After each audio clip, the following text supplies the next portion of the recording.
hawakan ang kamay ni victim. So, is release. So, ma'am, hindi siya. So, victim, dito mo na sa gitna. Para nakita mo, victim. Sa gitna na yung mga victim. So, sa gilid din ng mga victim.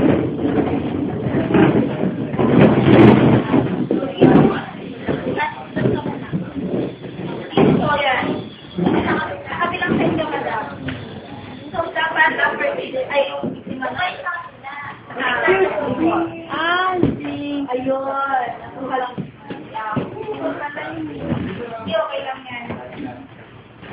Okay, so, yan. So, yung huli. So, hindi si victim nakaganyan. Ganito, nakahiga. Tapos po,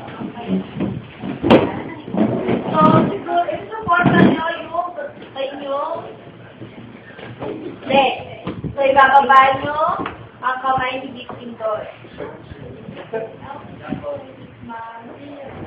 So dapat sa ipek, tatakpan ang kamay ni victim. So, sa ipek na nasa braso na ni victim. Nasusundan ba? Opo. Okay, so nasusundan.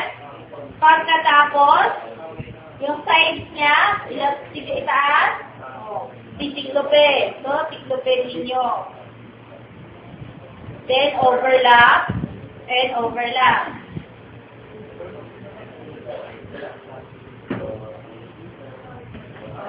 Nakuha.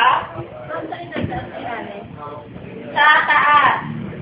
Sa taas ang overlap, ha? Sa taas. Sa ibabaw.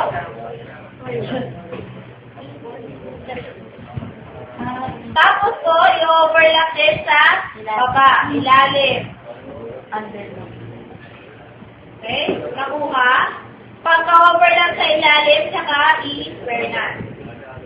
Wow!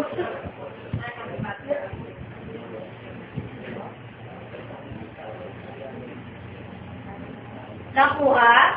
Pagkatapos, itago ang tail, paano?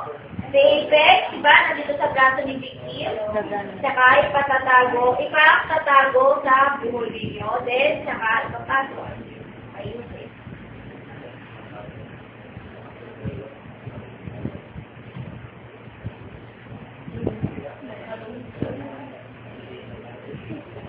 Pamutak talaga yung